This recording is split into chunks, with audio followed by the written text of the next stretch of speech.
자, 오늘 여러분들이랑 같이 여러분들한테 이제 제가 강연할 내용은 우선 여러분들 공부하는 학생이니까 공부에 대한 얘기를 할 거예요. 근데 이때까지 여러분들이 들어보지 못했던 방향일 겁니다. 우리는 원래 공부를 못한다 쪽으로 얘기를 할 거예요. 왜 그런지 한번 봅시다. 우선 이 강연의 제목은 스터디 하드, 비 페이션트, 스텝 바이 스텝입니다. 많이 들어봤죠? 공부 열심히 하는 뜻이에요. 한마디로, 그죠? 자, 근데 그럴 수밖에 없는 우리 인간의 인지적인 그 메커니즘, 원래 우리 인간은 그럴 수밖에 없어 라고 하는 얘기를 하려고 하는 겁니다. 자, 차례는 이렇게 되고 넘어가서 우선 여러분들 시중에 떠돌고 있는 이 기적의 공부법, 학습법, 그래서 대표적인 사례 중에 하나가 이거예요. 이 기계에 대해서 뭐 여러분 다 거의 대부분 모르실 텐데 특허받은 1시간, 그러니까 1시간 안에 이 기계를 보고 단어를 학습하면 1200개의 단어를 다 외울 수 있다는 겁니다. 가능할까요? 이미 해봐서 알잖아요. 그죠? 해봐서 알아요. 우리는. 1시간 동안에 아무리 노력을 해도 1200개의 단어를 아무리 노력해도 잘 학습할 수 없다는 걸 우리는 잘 알고 있어요. 그래서 이 시중에 나와 있는 기적의 공부법, 학습법 이런 것들을 통틀어서 그 공통점을 알아보면 여기 나와 있는 것처럼 아주 단기간 내에 약간의 노력만 기울여도 성적이 잘 나오게 할 수 있어 라고 하는 겁니다. 근데 여러분들 이거는 거짓말인 건 아시죠? 직접적으로 내가 체험해서 알 수 있는 거죠. 근데 그런 체험의 결과뿐만 아니라 심리학에서 얘기하고 있는 이론적인 얘기, 그리고 우리가 갖고 있는 뇌의 제한적인 것들 때문에 그럴 수밖에 없어. 노력을 기울이지 않으면 원하는 만큼의 결과가 나오지 않아 라고 하는 거를 설명할 겁니다. 자, 여기 두 사람이 있어요. 첫 번째 킴픽이라고 하는 사람은 한 번 보고 모든 걸 다 외웁니다. 특히 숫자에 관련해서는 포토그래픽 메모리를 가지고 있어요. 한 번 본 건 거의 예외 없이 다 외워요. 그래서 이 사람의 취미는 마을 도서관에 가서 그 숫자가 들어가 있는 책들 있죠. 전화번호라던가 주소라던가 이런 거 있잖아요. 전화번호 책 이런 거. 그런 걸 보고 외우는 겁니다. 이 사람의 취미 생활이에요. 두 번째 AJ라고 하는 이분은 자서전적 기억이라고 해서 내가 과거에 경험했던 사건들을 아주 자세하게 기억하는 그런 사람입니다. 이 역시도 아주 대단한 기억력을 갖고 있는 거죠. 그죠? 우리가 일상생활에서 누군가 천재야 라고 했었을 때 주로 하는 얘기 중에 하나는 여러 가지 인지적 능력 중에서 기억을 잘하는 거예요. 그죠? 근데 이분들은 과연 천재일까요? 자, 여기 킴픽이라고 하는 사람의 IQ는 약 5세보다 낮습니다. 인간의 5세보다 낮아요. 하지만 이 사람이 가지고 있는 뇌가 숫자를 잘 기억하게끔 기형적으로 발달했어요. 원래 이 사람의 뇌는 좌우 반구가 나뉘어 있는 게 아니라 좌우 반구가 붙어 있어요. 원래 좌우 반구는 뇌량이라고 하는 걸로 연결이 되어야 되는데 그거 없이 그냥 한 뭉탱이라는 뜻이야. 그러면 원래 사람이 죽어야 돼요. 사망해야 돼요. 태어날 때. 근데 이분은 운 좋게 살아나서, 근데 더 운 좋게 숫자에 관련된 아주 천재적인 기억력을 갖게 됩니다. 이런 사람들 우리 흔히 뭐라 하냐, 아스퍼거 신드롬이라고 하는 겁니다. 아스퍼거 신드롬. 그리고 AJ 같은 경우에는 정상인입니다. 전혀 문제 없어요. 정신적으로 문제 없어요. 근데 이분이 가지고 있는 비정상적인 일상 기억 때문에 이분 때문에 논문이 나왔어요. 이 사람은 비정상이야. 이런 기억을 가지고 있는 것은 재앙이야. 신이 준 혜택을 못 받고 있는 거야 라고 하는 겁니다. 자, 무슨 얘기냐면 여러분이 청소년기에 아주 쪽팔린 경험이 있어. 이걸 평생 갖고 간다고 생각해 보세요. 갑자기 세수하다 말고 그때 아주 창피했던 기억이 갑자기 떠올라. 그러면 되게 어때요? 스트레스 많이 받겠죠. 그죠? 그리고 일상생활에서 내가 집중해서 무언가를 잘 해야 되는데 자꾸만 과거에 못했던 기억, 과거의 다른 이상한 기억들이 막 떠오른다고 생각해 보세요. 그러면 공부는 되게 방해를 받겠죠. 그렇죠? 그래서 이 두 사람은 병이 있는 거지 기억적인 측면에서 천재라고 보기는 어려워요. 그렇죠? 자, 여기에 우리가 알고 있는 천재들이 있습니다. 맨 왼쪽엔 누구죠? 모차르트예요. 그 다음에 있는 건 피카소입니다. 그 다음에 있는 건 파인먼이에요. 파인먼, 물리학자 파인먼. 그리고 맨 오른쪽에 있는 건 마이클 조던이라고 하는 아주 유명한 농구 선수죠. 마이클 조던은 아시다시피 이 NBA 농구계에서 거의 신화 같은 존재죠. 이 사람이 어느 정도냐면 이 사람이 노스캐롤라이나의 채플린이라고 하는 대학을 졸업을 했어요. 거기서 이 사람이 졸업을 할 때 그 해에 대학생들의 평균 연봉이 증가했어요. 이 한 사람 때문에. 왜냐하면 이 사람이 NBA 농구 그 팀으로 갈 때 거액의 연봉을 받고 갔기 때문에 그걸 평균 내니까 싹 다 연봉 다 올라간 것처럼 나오는 거죠. 여하튼 근데 이 사람들이 천재라고 불리고 있는데 이 밑에 있는 거 보면은 IQ가 120인 사람이 있어요. 누굴까요? 모차르트일까? 보자고요. 자, 모차르트는 조기 교육의 산물이라고 알려져 있습니다. 모차르트의 아버지가 이 모차르트를 어린 시절부터 데리고 다니면서 각종 음악회에서 이 모차르트의 실력을 뽐내기 위해 데리고 다녔어요. 또한 모차르트가 어린 시절에 작곡을 했다고는 하지만 그 작곡의 퀄리티는 굉장히 낮아졌어요. 이 모차르트가 음악 교육을 받게 된 건 매우 어린 시절부터 조기 교육을 받아왔고 그가 가지고 있었던 음악적 재능이 그런 학습을 통해서 나중에 꽃피우는 게 된 거죠. 두 번째, 파블로프는 여기는 보시는 거죠. 147,800개라고 하는 이게 뭘까요? 그림의 횟수입니다. 피카소는 평생 147,800점의 그림, 회화, 조각품, 판화 등을 만들었습니다. 평생. 이 사람이 90세까지 살았는데 90세 언저리까지 살았는데 147,800점이에요. 자, 여러분들 잘 알고 있는 반 고흐 아시죠? 반 고흐는 생전에 몇 점의 그림을 그렸을까요? 토탈. 반 고흐는 언제까지 살았죠? 몇 살까지 살았죠? 아무튼 젊은 나이에 죽었죠? 권총 자살을 했다고 알려져 있잖아요. 그렇죠? 그 사람은 1000점이었습니다. 1000점. 근데 이 사람은 지금 이 정도로 많이 그렸습니다. 그러면 잘 생각해 보세요. 이 작품을 그리기까지 또 얼마나 많은 습작을 했을까요? 이 1400여 점의 그림을 그리기 위해서 14만 점의 그림을 그리기 위해서 얼마만큼 많은 연습을 했을까? 상상도 못하겠죠. 자, 여기 이 시대의 물리학자들 중에서 가장 머리가 좋다는 천재로 불리는 파인먼입니다. 파인먼의 실제 IQ는 125입니다. IQ의 평균이 몇이죠? 100입니다. 100. 그리고 표준 편차는 약 15 정도 돼요. 그러니까 표준 편차보다 조금 더 나온 것뿐이에요. 그러니까 일상인들과 일반적인 사람들과 IQ 차이가 크게 나지 않았습니다. 그렇죠? 조던. 여러분들 뭐 나중에 이 조던에 관련된 다큐멘터리를 보시면 아시겠지만 엄청난 연습별로라고 여러 동료들이 이구동성으로 얘기를 합니다. 이 사람은 실력도 실력이지만 원래 갖고 난 재능도 있었겠지만 되게 유명한 연습벌레로 유명한 사람이었어요. 따라서 지금 하려고 하는 얘기는 우리가 알고 있는 이 천재, 각 분야의 천재들은 그들이 가지고 있는 재능 이전에 그만큼의 노력을 기울였다는 겁니다. 아시겠죠? 자, 이건 파인먼의 딸이 나와서 한 실제 증언이에요. 파인먼은 여기 보시는 것처럼 이거는 그냥 그 잡지책, 잡지책이 아니죠. 우편물의 한 귀퉁이입니다. 우편물의 한 귀퉁이에다가 계속 수학 문제를 풀고 물리 문제를 풀고 뭐 심지어는 식당 가서 냅킨에 아빠한테도 막 계속 풀었대요. 냅킨에도 풀고. 그러니까 이 사람은 그냥 일상생활이 다 물리 공부였던 거예요.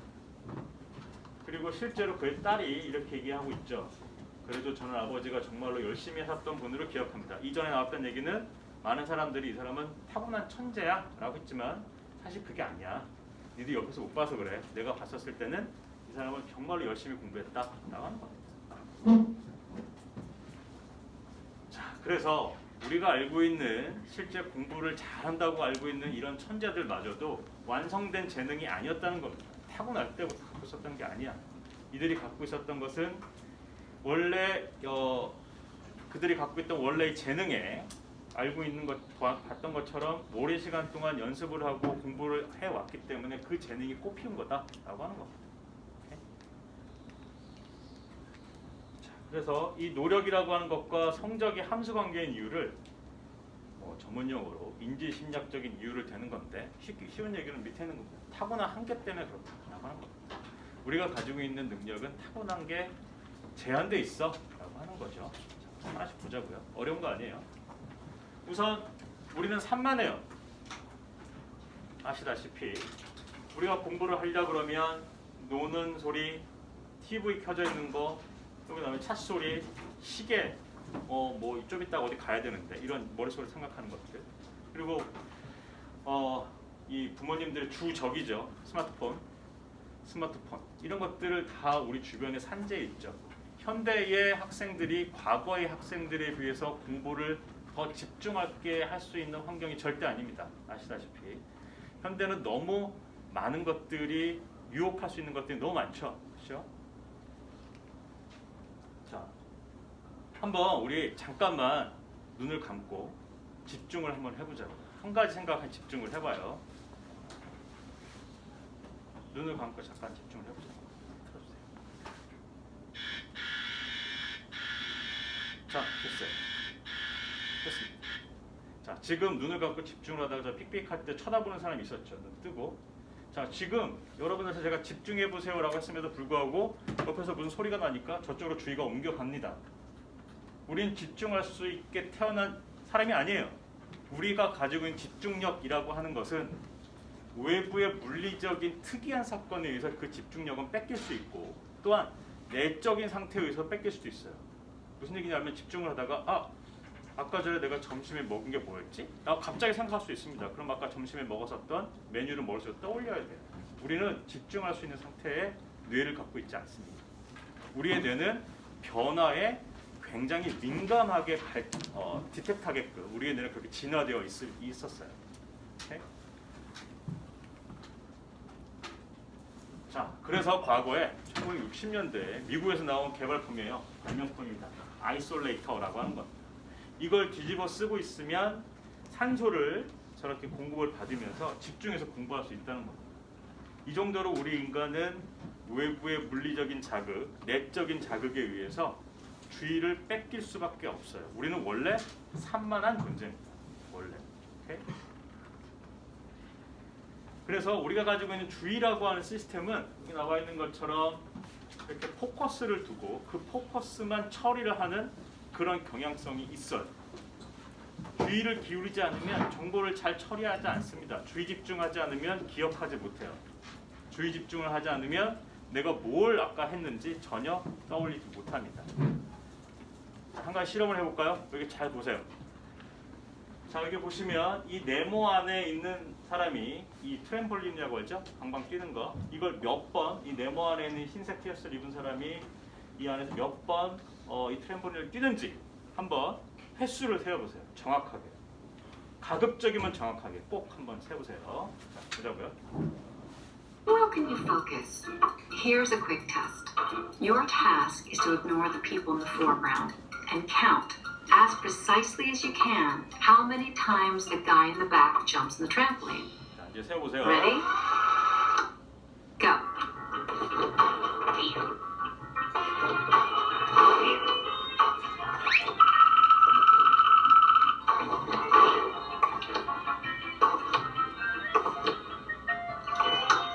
How many jumps did you count?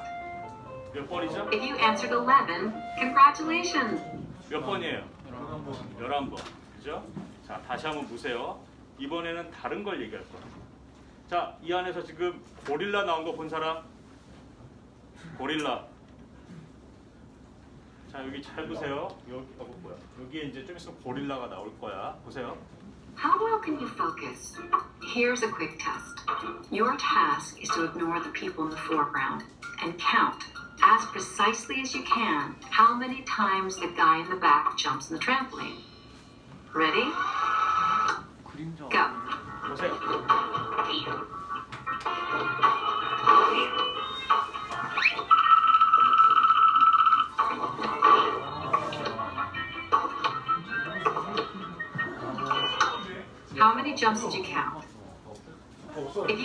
11. Congratulations, that's correct. But did you see the gorilla who delicately tiptoed into the frame and tiptoed out? 자, 지금 본 게 방금 아까 얘기했던 요겁니다. 우리는 주의를 기울이지 않으면 보지 못한다. 제가 어디만 보라 그랬죠? 네모 안에 있는 사람이 몇 번 방방 뛰는지 이걸 보라 그랬죠? 그러니까 주변에 있었던 정보들은 다 무시하게 되는 겁니다. 그럼에도 불구하고 우리는 아까 전에 부저 소리 들리는 것처럼 외부에서 물리적 자극이 딱 나타나면 거기에다 주의를 다시 옮기게 됩니다. 우리는 원래 뭐하다? 산만하다 하는 겁니다. 우리의 뇌는 원래 그렇게 생겨 먹었어요. How well can 자, 이번에는 우리가 참 잘 까먹는다는 걸 한번 보자고요. 우리는 기억력이 그닥 좋지 않습니다. 잘 까먹어요. 자, 15초 안에 암기해 보세요. 하나, 둘, 셋, 넷, 다섯, 여섯, 일곱, 여덟, 아홉, 열, 열하나, 열둘, 열셋, 열넷, 열다섯. 자, 우선 여기에서 나왔었던 알파벳들을 다 암기했나요? 한번 써보세요. 써보십시오.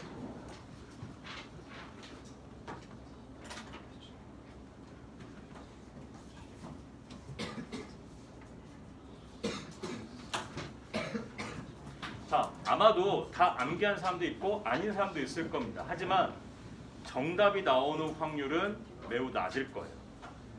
자, 왜 그런지 보자고요. 우선 얘를 한번 보자고. 우리가 가지고 있는 단기적인 기억, 단기 기억이라고 하는 것이 있는데 약 20초 안에 아이템을 최대로 많이 외울 수 있는 개수는 약 7 플러스 마이너스 2니까 9개 정도밖에 안 됩니다. 우린 이걸 매직 넘버라고 얘기합니다.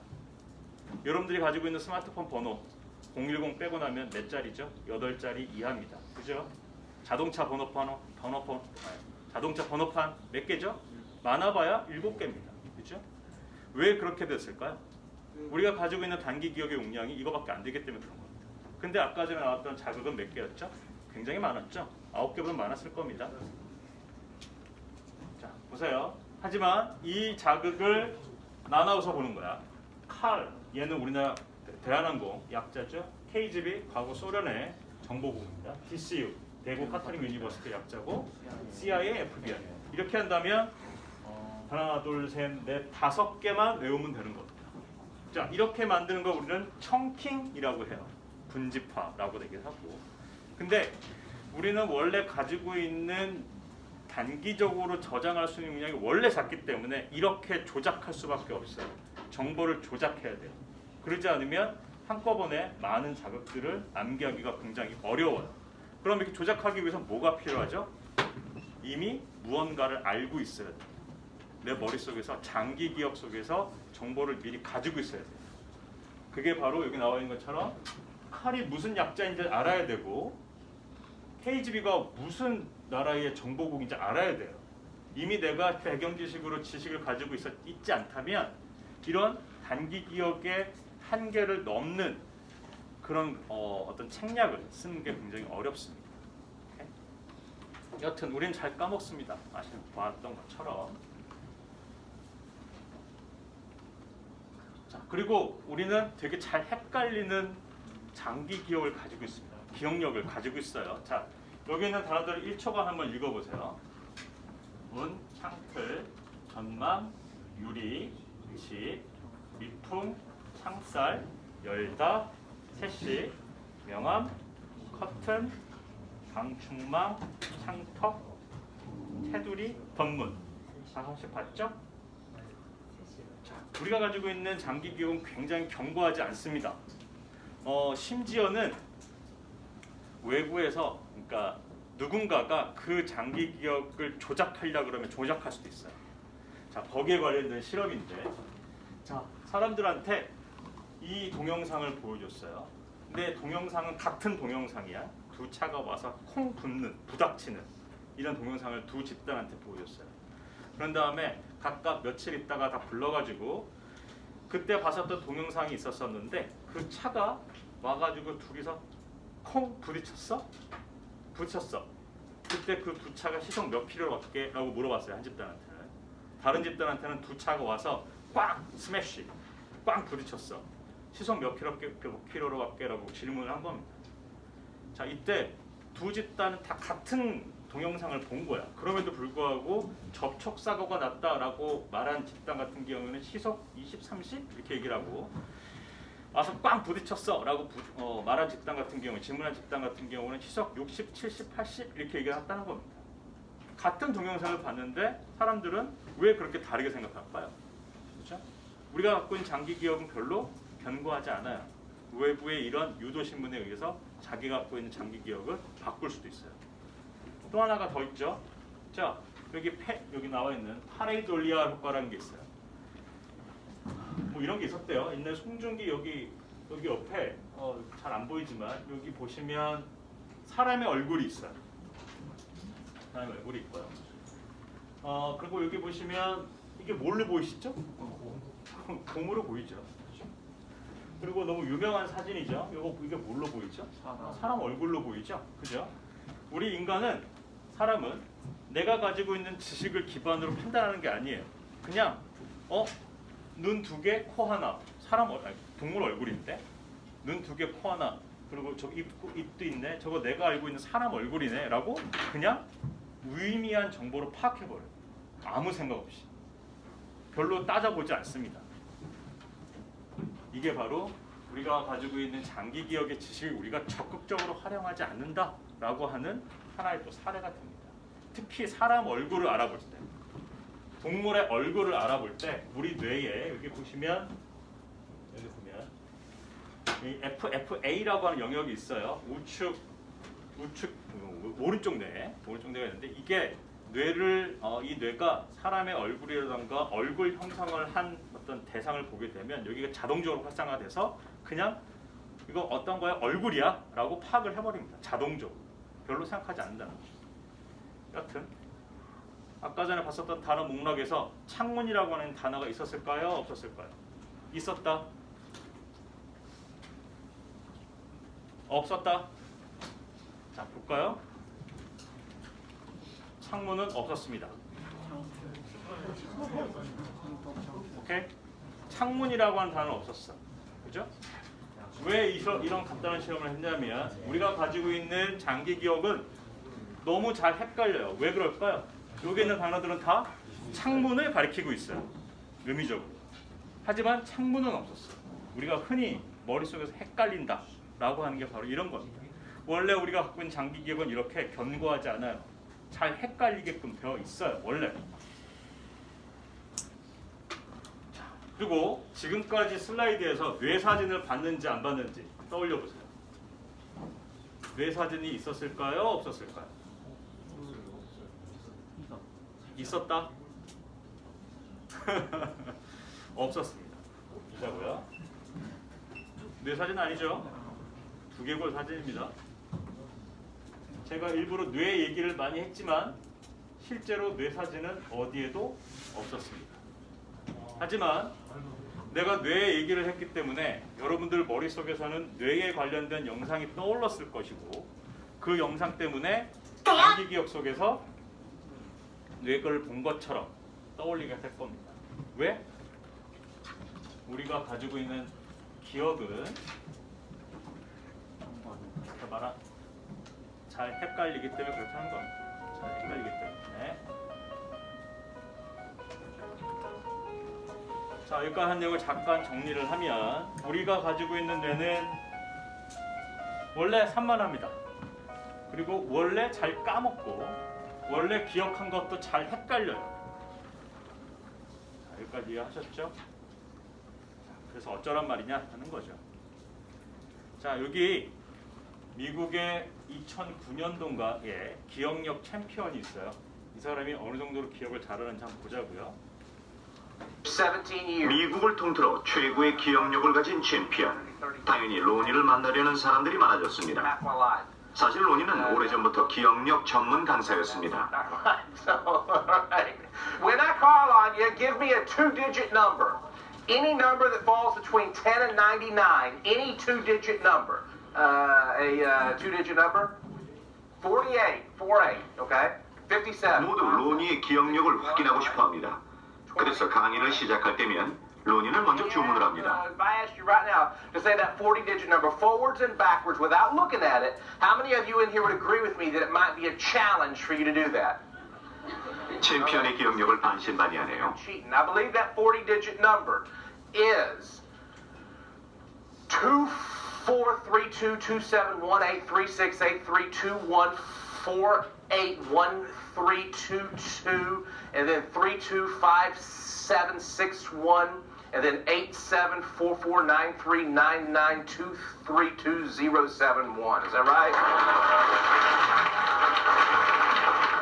이쯤에서 멈출 챔피언이 아니죠. 이번엔 한 차원 높여봅니다. So going backwards, it is 1702329939, and then 4478, then 1675, then 23223184, then 123863, and then it would be 8172, and then 23, and then 42. Is that right?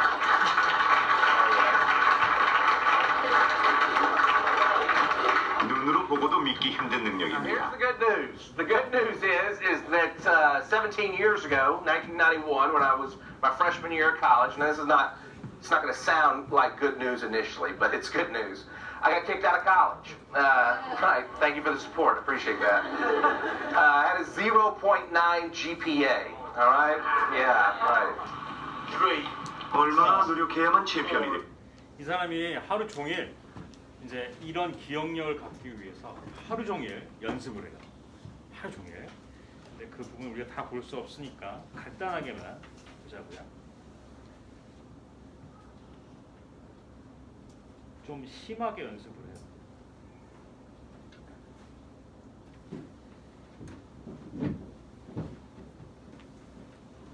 61 and then 8744939923. 중적인 훈련은 가득만 챔피언이 될까요? 그의 하루를 따라가 봤습니다. 0, 2, 0. I've got a recording of digits on an MP3. I put on my MP3 player. I put my MP3 player on. I go for a jog and I run as I'm memorizing those digits. 자 보세요. 단어를 가만히 앉아서 아니 숫자를 가만히 앉아서 외울 수도 있는데 조깅하면서 외워요. 일부러. 왜 그럴까요? 몸을 움직이면 그럴 수도 있지. 그럴 수도 있지. 자 이번에 다른 걸 한번 보자고요. 이번엔 가만히 앉아서 또 외워요. 이번에는 이 사람이 기억력 테스트, 이 사람의 기억력을 평가받는 대회가 있는데 그 대회의 룰에 따라서 카드 외우기를 하는 겁니다. 자 이번에는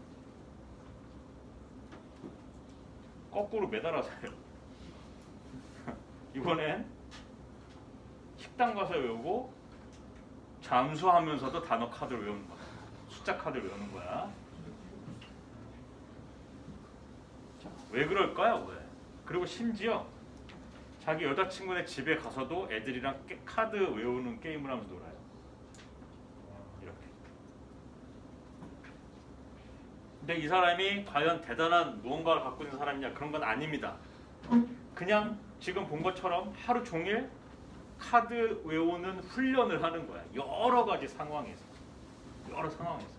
즉 이건 우리가 심리학적으로, 인지심리학적으로 자극의 일반화라고 하는 건데 여러 상황들을 일반화시켜서 훈련을 하게 되면 어떤 특별한 상황에 가서도 잘 한다는 거예요.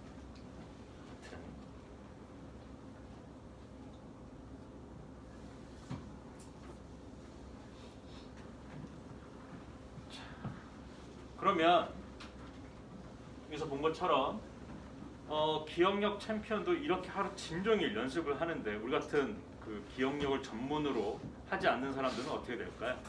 당연히 공부를 열심히 해야겠죠. 자, 그러면 어떻게 하는 게 좋냐라고 하는 겁니다. 어떻게 보면 여기가 가장 여러분들한테 덜 도움이 되겠죠. 우선 우리가 열심히 공부하는 데는 두 가지 요인이 있을 수 있습니다. 첫 번째는 외적인 요인과 내적인 요인이겠죠. 외적인 요인이라고 하는 것은 환경적인 것을 의미하는 것이고 내적인 것은 심리적인 걸 얘기하는 거예요. 우선 외적 요인부터 봅시다. 이미 외적 요인에 대한 단서는 여러분들 다 얘기를 했어요. 보자고. 우선 공부할 수 있는 왼쪽 환경을 만들어 보자라고 하는 건데 행동 유도성을 철저히 막아보자라고 하는 거예요. 여기서 말하는 행동 유도성은 여러분들이 다 갖고 있는 지금 스마트폰, 타블렛 이런 것들은 시당초 만들 때 어포던스라고 해서 사람들의 행동을 유발하게끔 만들어져 있습니다. 사람들이 관심을 기울일 수밖에 없게끔 만들었어요. 자, 앞에 보세요. 저 앞에 있는 문을 보게 되면 저 문 고리를 보고 사람들은 어떤 행동을 주로 하려고 할까요? 밀려고 할까요? 당기려고 할까요? 당기려고 할까요? 그쵸? 요거는 어떨까요? 이걸 만약 가로로 했다면 밀려고 할 겁니다. 밀려고. 우리나라는 이게 잘 안 돼 있지만 외국 같은 경우에는 교실 안에서 교실 밖으로 나갈 때 화재가 났거나 사고가 났었을 때 밖으로 나갈 때 밀고 나가게끔 문잡이 손에 이 문의 손잡이가 가로로 돼 있습니다. 그냥 직관적으로 밀고 나가게끔. 오케이? 이걸 우리가 행동 유도성이라고 해요. 이걸 극대화시킨 게 여러분들이 맨날 가지고 노는 스마트폰입니다. 스마트폰. 자, 그래서 가급적이면 공부할 때 이런 행동 유도성을 유발하는 물건들을 주변에 두면 많은 주의를 뺏기겠죠. 왜? 우리는 원래 산만하니까. 그렇죠? 자, 여기 나와 있는 이 사진은 성인 ADHD 환자의 책상이에요. ADHD 환자는 너무 주의 집중을 잘 못해서 굉장히 산만한 사람을 얘기하는 겁니다. 여러분들이 상상한 것보다 더 산만해요. 이 경우에는 성인인데 이게 어떤 장면이냐면 이 사람이 좀 있다가 친구를 만나러 나가야 되는 상황이야. 근데 책상이 이렇게 돼 있어. 그래서 나가다 말고 되돌아와서 이 책상을 막 치우는 거야. 그래서 다시 나가려고 하는데 갑자기 주의가 이번에 어디로 튀냐면 이 책상이 가구 있죠. 이 가구 배치가 또 튀어요. 그래서 그 배치를 다시 하고 가요. 그래서 결국엔 약속 시간에 1시간 가까이 늦게 갑니다. 이 정도로 이 성인 ADHD 같은 경우에는 너무 산만해가지고 잘 집중을 못하죠. 그렇죠? 근데 이 사람도 어찌저찌 해가지고 지금은 아주 공부를 열심히 해서 임상심리학 박사를 받아가지고 열심히 공부 잘 하고 있습니다. 근데 이 사람이 썼던 방법 중에 하나가 바로 지금 얘기한 겁니다. 제가 얘기한 거. 행동 유도성을 유발하는 자극들로부터 이 사람이 벗어나서 공부를 했던 거예요. 즉 자기 옆에 TV 이런 거 안 두고 스마트폰 같은 거 잘 안 두고 이랬다는 거죠. 자, 두 번째, 잠을 충분히 자야 됩니다. 지금 자란 얘기는 아니야. 자, 우리가 잠을 충분히 안 자면 무슨 일이 벌어질까요? 잠이 무슨 기능을 갖고 있을까? 맞습니다. 기억과 아주 밀접한 관련이 있어요. 그 중에서도 잠은 4단계의 수면이 들어가는데 그 중에서 렘 수면이 있고 서파 수면이 있어요. 우리가 처음 잠에 들는 초반부에는 서파 수면이 들어가고 그 다음에 깊게 들기 시작하면 렘 수면으로 빠지기 시작해요. 근데 그때 렘 수면과 서파 수면은 우리가 가지고 있는 기억의 두 부분을 담당합니다. 렘 수면은 내가 몸으로 익힌 거. 렘 수면을 자고 있는데 그때 깨우면 렘 수면은 여러분들 잘 때 보면 이렇게 눈이 왔다 갔다 하는 거 보이죠? 갑자기 잠꼬대하고 막 이런 거. 그때가 바로 렘 수면 단계에 있는 건데 그때 깨우게 되면 낮에 내가 학습했었던 몸으로 하는 운동 같은 거 있잖아요. 뭐 운전이라던가 좀 정견, 피아노, 바이올린 이런 것도 있잖아요. 그 수행 능력이 떨어집니다. 우리 이거를 절차 기억 또는 암묵적 기억이라고 얘기를 해요. 그런 것들의 학습 능력이 떨어져요. 그리고 서파 수면, 막 잠들었었을 때 깨면 그때 안 좋아지는 기억이 뭐냐면 여러분들 지금 공부하고 있는 거 의미 기억에 손상이 옵니다. 그래서 잠은 무조건 충분히 잘 자는 게 좋아요.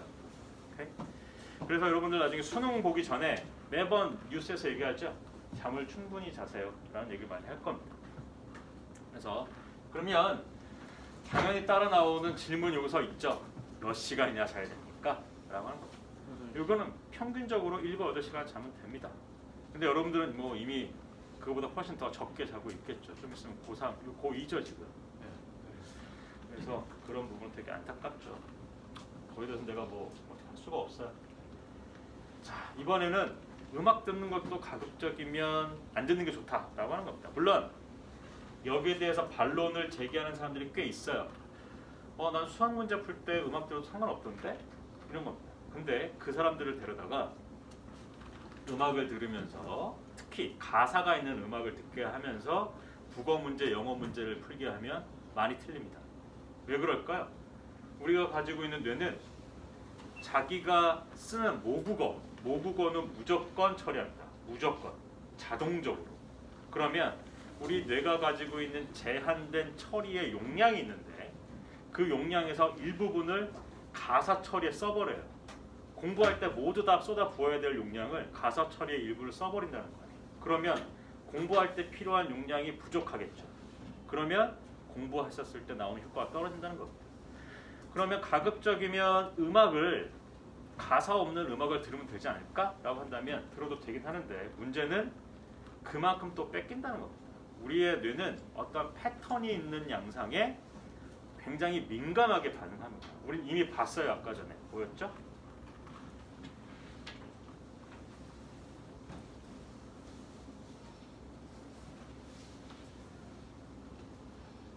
여기서 봤죠? 내가 얘를 얼굴로 처리하고 싶지 않아도 얼굴로 처리해요. 패턴이 있죠? 눈 두 개 포함. 그죠? 소리도 마찬가지입니다. 어떤 패턴이 있다면, 패턴 있는 소리라면 우리 뇌는 자동적으로 그 정보를 처리합니다. 따라서 우리 뇌가 무언가를 처리한다는 것은 반드시 뭐가 필요한 거죠? 어떤 에너지가 필요한 겁니다. 그만큼 에너지를 뺏긴다는 뜻이에요. 자, 이번에는 충분한 물을 섭취하는 게 좋다라고 하는 겁니다. 물을 섭취하는 게 뭐 대단한 거냐라고 하겠지만, 자 보세요. 물을 안 먹고 걸리는 게 탈수증이죠. 탈수증의 주요 증상 중에 하나는 지겨움, 무력감, 피곤함, 그리고 집중력의 감소입니다. 이게 다 뭐죠? 공부할 때 필요한 거죠. 그죠? 적절하게 물을 잘 먹어주면 탈수 현상이 극복이 돼서 주의 능력도 상상이 되고 리프레시가 됩니다. 또한 물을 잘 먹게 되면 여기 나와 있는 것처럼 스트레스 호르몬인 코르티졸을 많이 떨어뜨려요. 그러면 주변에 항상 이온 음료 두고 커피 두고 녹차 같은 거 계속 마시면서 공부하면 되지 않겠냐라고 하는 질문이 있을 수 있는데 그때 나오는 게 뭐냐면 우리가 먹는 순수한 물 말고 그런 음료수들 있죠. 그런 음료수들은 물로 몸이 처리하는 게 아니라 음식으로 처리를 해요. 몸이. 그래서 음식 처리하듯이 그 물을 처리하기 때문에 음료를 처리하기 때문에 순수한 물의 효과를 보기가 어렵다는 겁니다. 그래서 가급적이면 물을 많이 섭취하면서 공부를 하시는 게 좋다라고 하는 거죠. 그래서 여러분들이 이미 다 알고 있을 텐데 그 어플리케이션 그 마켓에 들어가면 언제 물 먹어 알람 턱 켜주는 그런 어플리케이션들이 있어요. 그걸 왜 만들었을까요? 이런 이유 때문에 만든 겁니다. 하루에 몇 잔 정도? 8잔 이상. 자, 여기 보시면 1.5에서 2리터 정도 오더라고 하는데 이게 한번 해보세요. 쉽진 않아요. 쉽진 않습니다. 기타, 조명, 운동, 활동 이런 것들이 있어요. 아시다시피 조명이 어두우면 집중이 잘 안 됩니다. 제일 좋은 조명은 지금 자연광입니다. 제일 좋은 건 자연광이에요. 그러면 빛이 없을 때 자연광을 어떻게 만들지? 라고 했을 때 가급적이면 너무 밝으면 안 되겠지만 이 백열등 말고 LED 라이트 있죠? 그 안에서도 이제 뭐 3파장 어쩐 데 가서 자연광에 가까운 그런 그 등들이 있어요. 그걸 쓰시면 됩니다. 이건 뭐 대부분 지킬 수 있는 것이고 그리고 운동을 하면 더 좋다는 겁니다. 공부하는 데 있어서. 근데 여기서 말하는 운동은 격렬한 운동을 의미하는 게 아닙니다. 영어로는 액티비티 정도. 액티비티. 그러니까 가벼운 조깅 정도를 생각하시면 돼요. 그래서 약간 심박이 올라간 상태. 그 정도를 얘기하는 겁니다. 그리고 활동은 말하는 것 지금 방금 얘기한 액티비티 같은 것들이에요. 공부만 하지 말라는 뜻입니다. 종종 움직여가면서 하는 거죠. 그래서 거기에 관련된 이제 유명한 저널들의 레퍼런스들이에요. 더 중요한 건 아마도 내적 요인이겠죠. 내 마음에 관련된 걸 거예요. 자, 우선 내 내적으로 내가 공부에 관련된 내적 상태를 만들 때 첫 번째로 제가 뽑은 것은 이겁니다. 편견으로부터 우리를 해방시키자라고 하는 겁니다. 편견. 수학은 남자가 잘해요? 여자가 잘해요? 여자야? 이제 바뀌었나 보네. 그리고 여자. 좋아. 그러면 운전은 남자가 잘해요, 여자가 잘해요? 남자가 잘할 것 같고. 자 보자고요. 이런 것들 우선 남자와 여자의 생략적인 차이가 있을 수밖에 없죠. 뇌도 남녀가 달라요. 다른데 이런 인지적 기능이라던가 이런 것들은 사실 남녀의 차이가 있을 수 있는 요인이 별로 없어요. 그럼에도 불구하고 사회적으로 전반적으로 우리는 어떤 편견들을 가지고 있죠. 가장 대표적인 편견이 아까 얘기했던 두 가지입니다. 수학은 남자가 더 잘해. 운전은 여자보다 남자가 더 잘해. 이런 것들 편견이에요. 자, 이걸 어떻게 연구를 했냐면 여기 보세요. 여자 수학 선생님인데 이 남자가 여자보다 수학을 더 잘해 라고 하는 편견을 수용한 여자 선생님이 있었어요. 그 여자 선생님이 학생들을 가르칠 때 여학생들을 가르쳤어요. 보이죠? 근데 반대의 조건은 그런 사회적 편견을 가지고 있지 않은 여자 선생님이 이번에 여학생들도 가르쳤어요. 그래서 동일한 문제에 대해서 수학 성적을 비교해 보니까 편견을 가지고 있었던 사람이 편견을 가지고 있지 않은 사람들로부터 차이가 이만큼 발생을 합니다. 유의미한 차이입니다.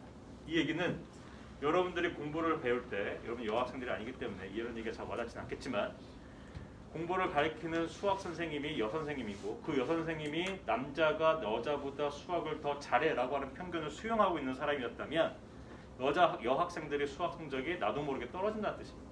즉 내가 수학을 못한 이유가 나 때문에 그런 게 아니라는 겁니다. 사회적 편견으로부터 올 수도 있다라고 하는 거죠. 두 번째, 의지력 고갈이라고 하는 게 있어요. 이 실험은 되게 재밌는 실험 중에 하나인데 실험 참가자를 데리고 와가지고 방에다가 앉혀놓고 조그만 방에다 앉혀놓고 옆에다가 갓 구운 그 초코칩 쿠키 있죠. 그걸 갖다 놨어요. 한 바구니에 갖다 놔요. 그러면은 그 방 안에 초코칩 쿠키 냄새가 진동을 하겠죠. 한 집단은 그 초코칩 쿠키를 맘대로 먹으라고 했어요. 근데 다른 집단은 이거 절대 먹으면 안 되고 옆에 있는 맛없는 무를 먹으라고 했어요. 무, 빨간 무 있죠. 자, 이때 그렇게 둔 다음에 이 사람들을 그 방에서 나오게 한 다음에 다른 방으로 데리고 와가지고 굉장히 풀기 어려운 문제를 줬어요. 이랬었을 때 무를 먹은 집단이 초코칩 쿠키를 마음대로 먹게 한 집단에 비해서 그 문제를 포기하는 시간이 굉장히 빨랐어요. 왜 그랬을까요? 이 연구자들에 따르면 초코칩 쿠키를 못 먹게 했으니까, 무만 먹게 했으니까 의지력이 그만큼 떨어졌다는 거예요. 참아야 되니까. 그죠? 이미 이 사람이 가지고 있는 의지력의 한계는 이만큼 있는데 쿠키를 못 먹게 하고 무만 먹게 했으니까 이만큼이 소진된 거예요. 그런 상태에서 풀 수 없을 정도로 어려운 문제를 주니까 지그시 앉아서 풀어야 되는데 그게 어렵다는 거죠. 그래서 금세 포기를 하더라라는 겁니다.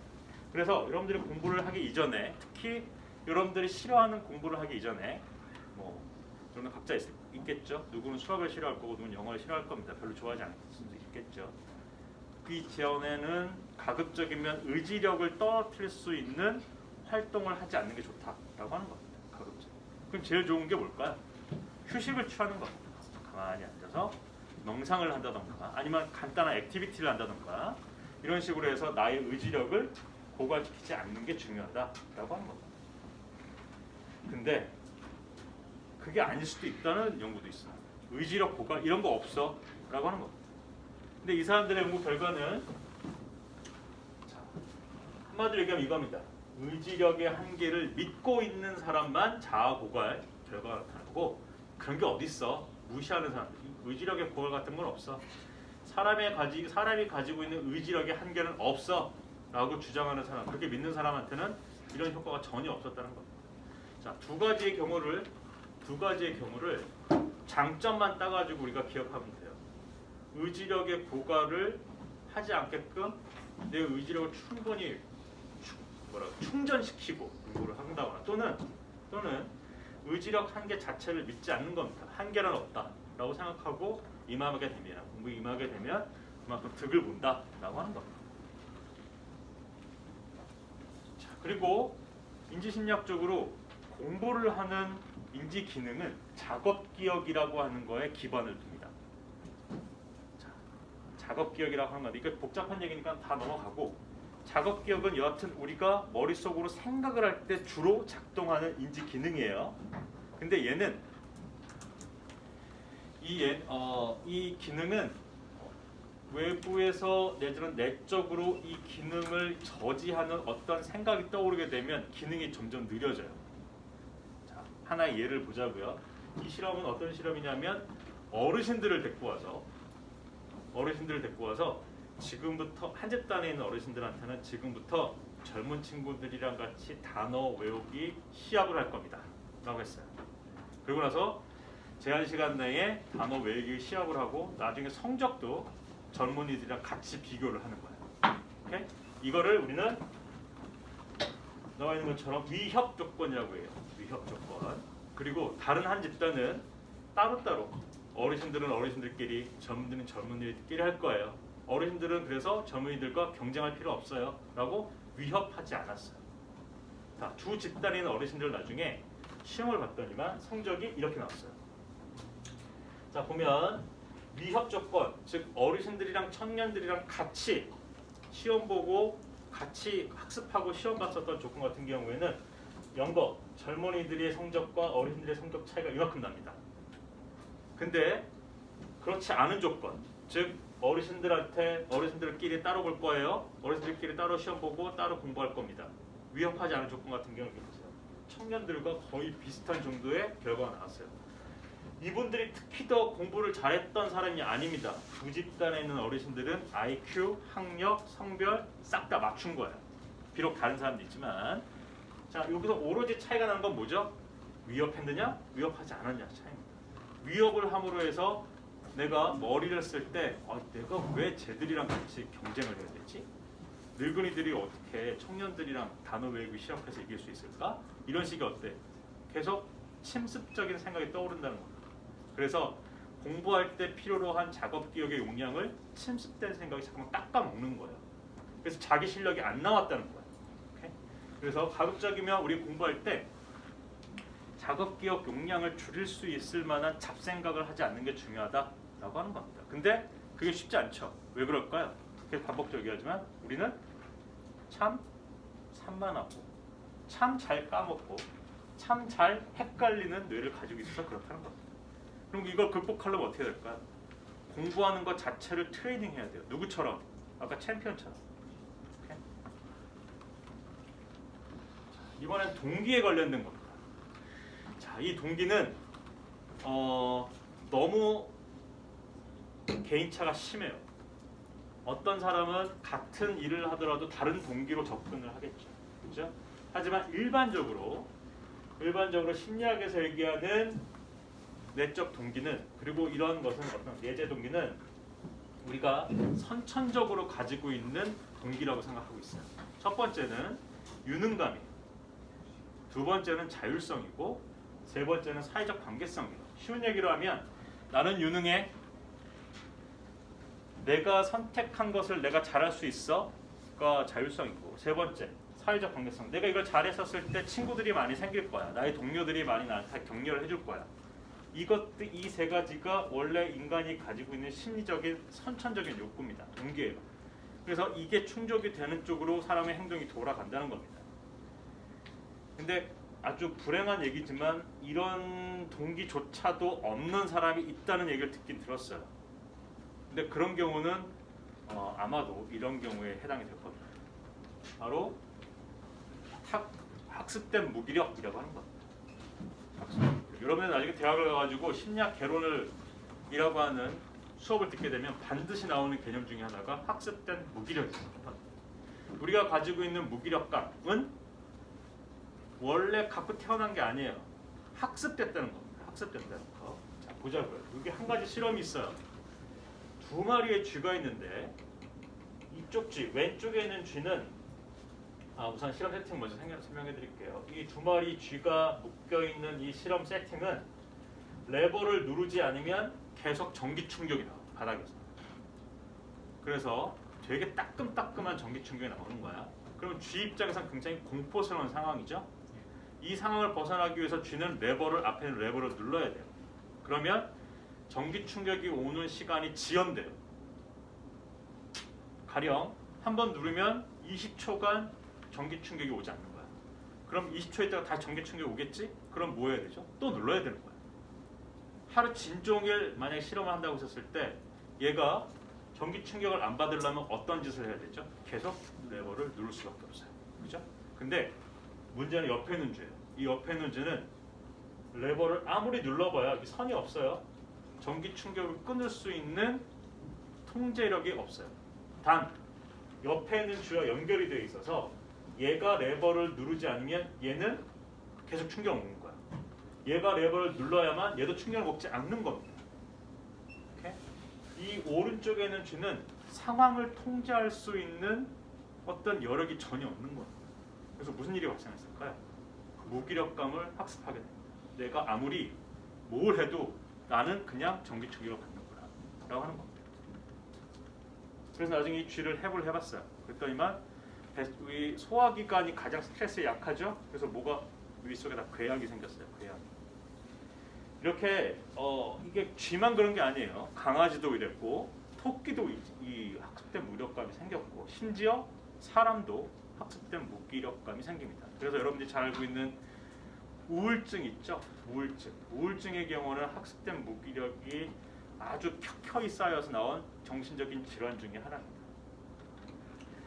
타고난 무력감은 없어요. 이런 건 존재하지 않습니다. 심리학에서 그렇게 보고 있습니다. 타고난 건 아니다 하는 거예요. 왜 그러면 이런 게 나타났냐? 방금 오른쪽에 있는 쥐에서처럼 잦은 실패를 경험했기 때문에 그렇습니다. 내가 아무리 눌러봐야 계속 전기 충격은 오는구나. 통제력은 누구한테 있었지? 왼쪽에 있는 쥐한테 있었으니까. 두 번째, 타인과의 비교. 사람의 경우입니다. 타인과의 비교는 타고난 무력감이 아닌 학습된 무력감을 촉진시킵니다. 왜 그래서 뭐 옆집에 누구 잘한다 이런 얘기 있잖아요. 그런 게 별로 안 좋다는 거고. 통제감이 없어요. 경험이 없으면 되게 안 좋아요. 통제감이라고 하는 것은 아까 얘기한 것처럼 왼쪽에 있는 쥐예요. 내가 레버를 눌렀었을 때 전기 충격이 오지 않는구나. 근데 이게 무슨 얘기냐면 통제감, 내가 주변에 있는 환경을 통제함으로써 오는 나한테 오는 보상을 얘기하는 거거든. 이 보상은 1차적인 보상이에요. 즉 무슨 얘기냐면 그러니까 우리가 배고플 때 밥 먹고 짜장 먹으면 되게 맛있죠. 그거와 동일한 겁니다. 환경을 통제하는 것은 1차적인 보상과 거의 동급이에요. 매우 강력하다는 뜻이죠. 그렇죠? 통제감 경험이 없는 경우에 학습된 무기력을 빠질 경우가 굉장히 많아요. 또한 능력에 귀인하는 경우, 내가 수학을 못하거나 영어를 못하거나 그 이유는 내가 멍청해서 그래 라고 귀인하는 건 학습된 무기력에 빠질 확률이 굉장히 높다는 겁니다. 이유는 뭐예요? 내가 수학을 못하는 이유, 영어를 못하는 이유. 내가 아니야. 문제가 잘못됐거나 아니면 사회적 편견이 그랬다거나 아니면 뭐죠? 나와 동떨어진 내 뇌가 그렇게 생겨 먹었기 때문에 그렇다는 거야. 원래. 그럼 뭐에 귀인하는 게 좋을까요? 아니, 더 쉽게. 어디다 칭찬하는 게 좋을까요? 나는 참 똑똑해. 그러니까 부모님들의 입장이지만 너는 참 똑똑하구나 라고 칭찬하는 게 아니라 너의 노력이 대단하구나 라고 칭찬을 해야 되는 겁니다. 여러분 스스로도 그렇게 칭찬하면 되는 겁니다. 나는 참 영재구나. 스스로 이렇게 하는 건 나쁘지 않을 것 같긴 한데 여하튼 내가 가지고 있는 고유의 능력에 대해서 왈가왈부하는 거는 별로 안 좋다는 겁니다. 차라리 외적 기인을 해버리는 게 좋아요. 그래야만 얘기한 것처럼 학습된 무기력이 잘 빠지지 않는다라고 하는 거죠. 그래서 실제로 학습된 무기력에 너무 깊이 빠져 있어서 무력감이 너무 많아서 우울증을 겪고 있는 사람들을 대상으로 하는 치료법 중에 하나가 뭐냐면 아주 간단한 게임을 해서 작은 승리감부터 얻게 하는 겁니다. 아주 작은 성취감. 그러면 점점 야 뭐야 망치를 왜 들어? 깜짝이야. 망치를 왜 들었어? 그래서 결국에 그 사람이 더 높은 성취감을 얻게끔 해주고 또한 스스로 환경에 대한 통제감을 얻게 하게끔 여러 가지 간단한 실험들을 합니다.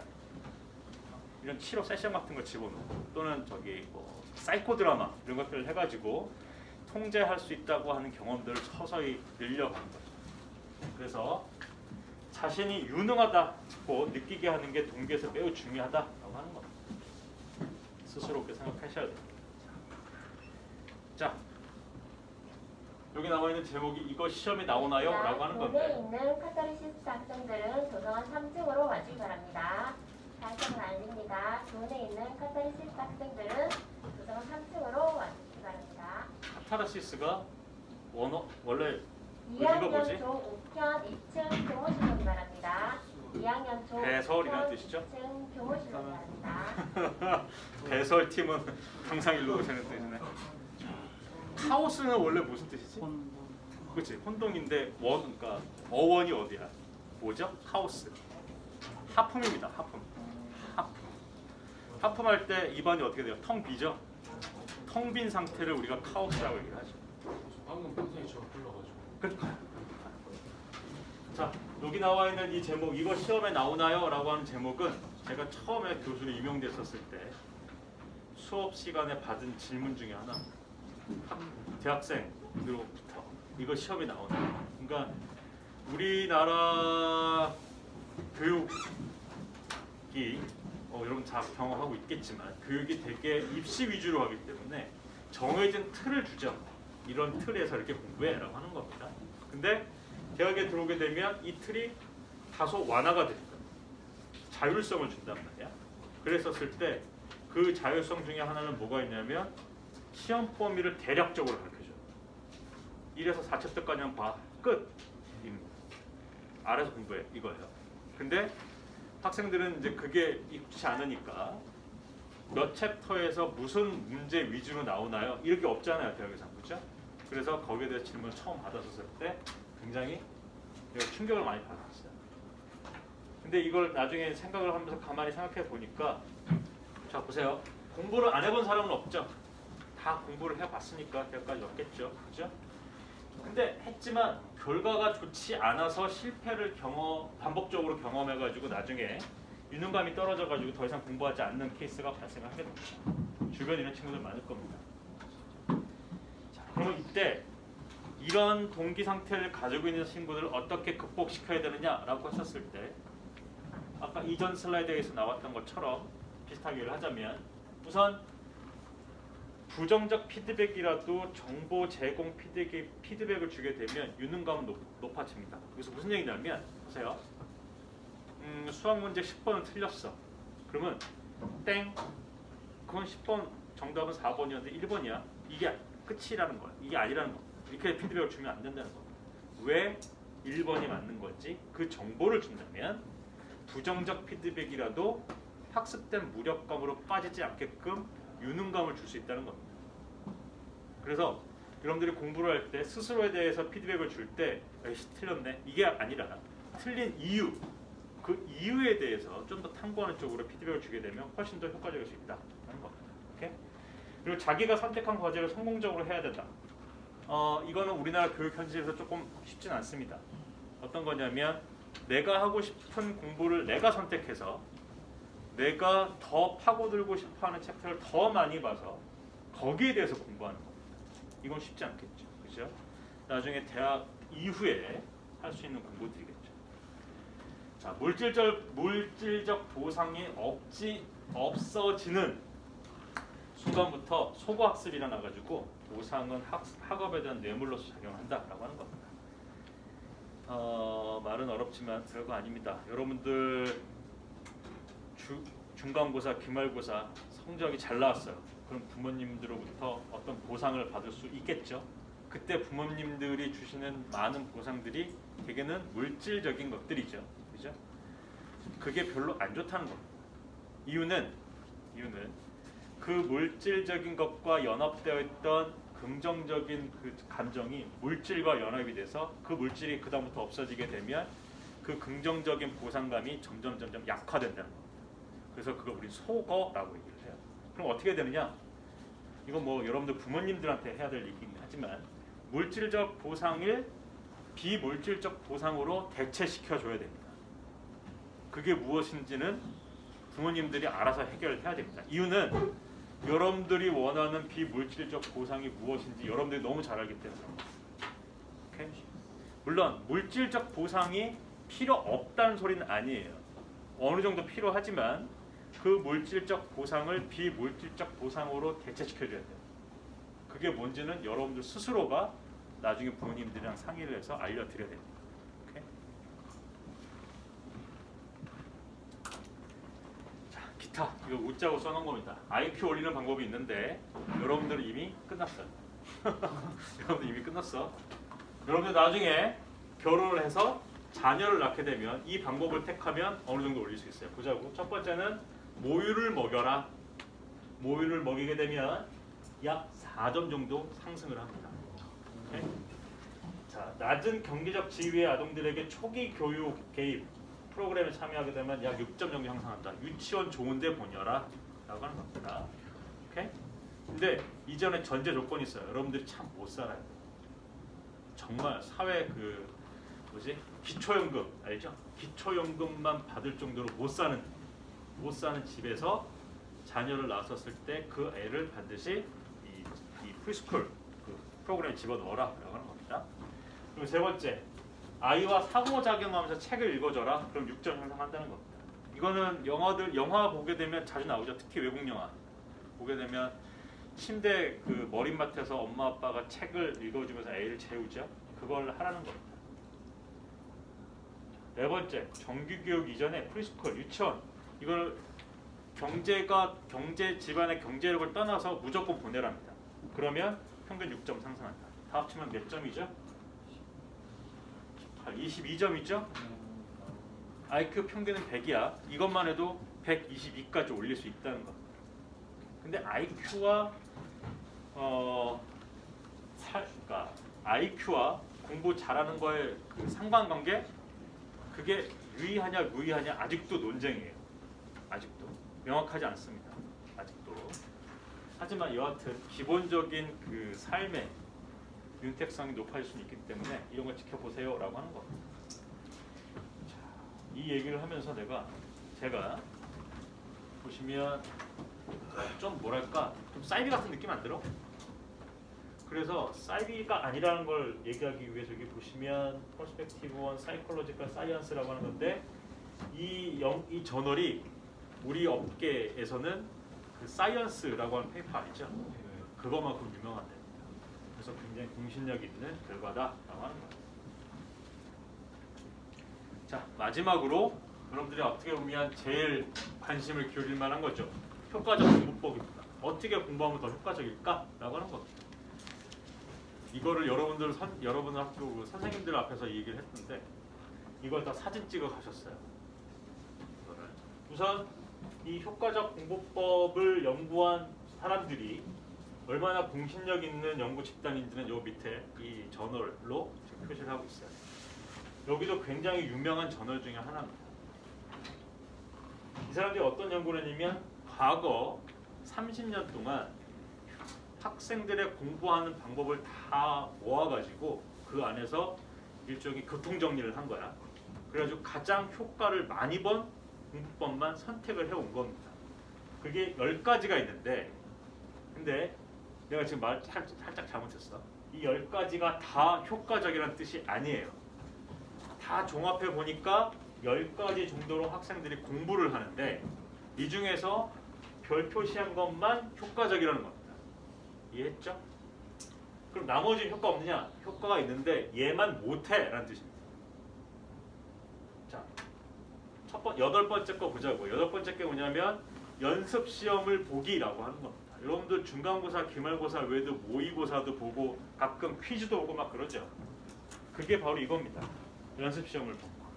근데 이거는 인지심리학적으로도 내가 정보를 머릿속에 집어넣는 과정에서도 기억이 향상되지만 이미 가지고 있는 정보를 인출하는 과정에서도 기억이 향상됩니다.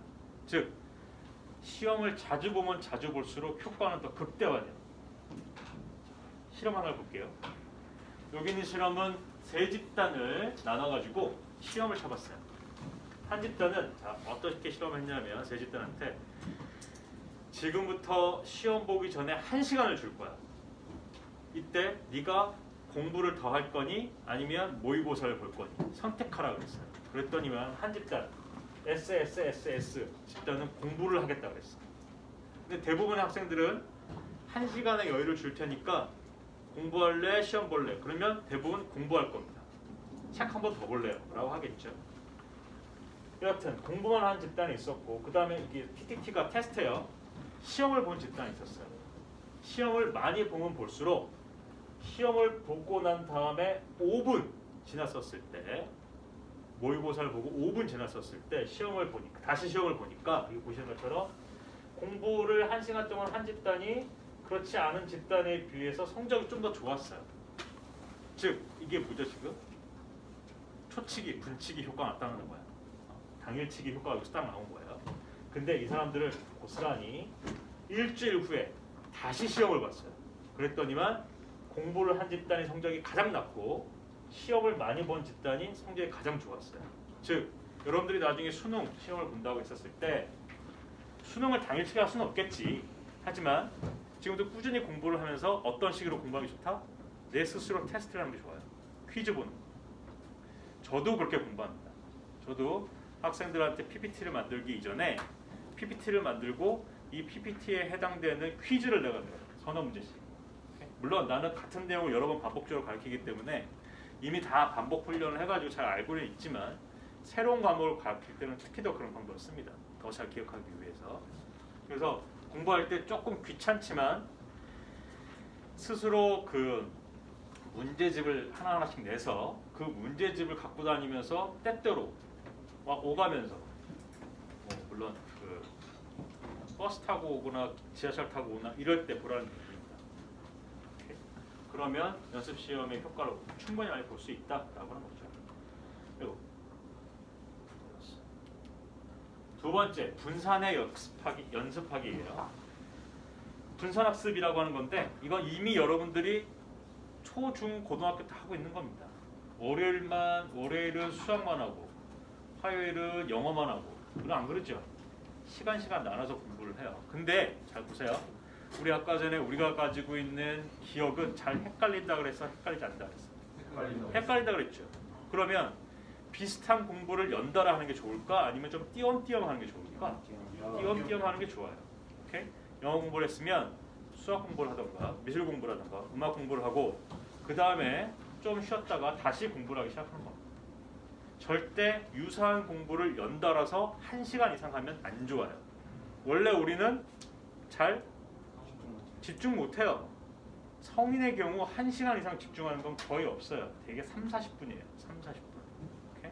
그래서 1시간 이상 공부를 주의 집중한다? 별로 효과적이지 않습니다. 또한 뭐가 있을까? 같은 유형의 공부를 하면 안 된다는 겁니다. 띄엄띄엄 30-40분 공부하다가 잠깐 쉬었다가 물을 먹는다거나 이런 식으로 하는 게 좋아요. 오케이? 자, 그러면 이 중에서 여러분들이 제일 많이 하는 공부법이 뭐죠? 대학생 형들은 요약하기를 제일 많이 합니다. 한 챕터를 요약을 해가지고 근데 요약한 거를 다시 보거나 그러면 참 좋을 텐데 요약만 해요. 그러면 효과 없어요. 오케이? 그리고 여기 보면 강조하기 혹은 밑줄 긋기 이게 이 10가지 중에서 가장 효과 없는 공부법입니다. 물론 강조하고 하이라이트를 그려놔서 나중에 보면 돼요. 나중에 연습 시험을 본다거나 분산해서 연습을 한다면 좋아요. 근데 그냥 밑줄 긋고 넘어가죠. 그죠? 항상 밑줄 그은 게 중요하다면 그리고 또 보면 밑줄 그은 내용이 중요하지 않은 내용인 경우는 굉장히 많아요. 그냥 일종의 습관처럼 내가 무언가를 외울 때 운동을 넣는 경우가 있는데 그건 별로 효과적인 방법은 아닙니다. 여기 나와 있는 것처럼.